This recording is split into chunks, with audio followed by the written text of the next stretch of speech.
Hey guys, Captain Kurt, thanks for joining me. Hey, I wanted to make a real quick video. I like people to learn something from my videos, not just the ones where we have fun and you see flying.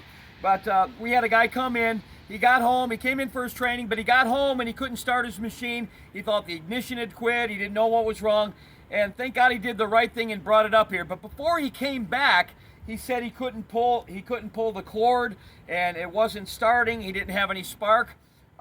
It turns out he was trying to start it, and thank God it didn't start. He was trying to start his motor without the props on.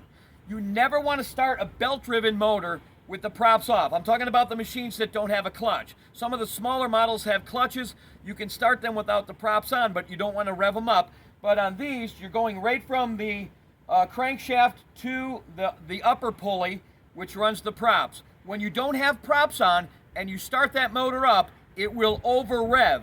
It's equivalent to breaking a belt in flight. If you ever hear your motor, it'll start to rev up because it has no drag from the resistance from the propellers. So it will over-rev your motor, it will do extensive damage to it, and you'll have to rebuild the whole motor.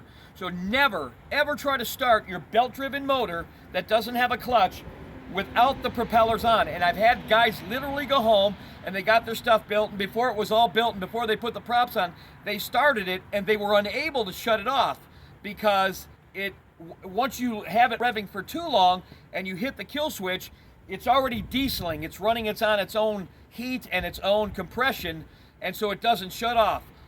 Some of the guys weren't quick enough to shut the fuel off and drain out what was in the bowl, but even then, you could still burn out that motor just in that short amount of time. So I just wanted to make this quick video because in none of my other videos, I don't ever mention that.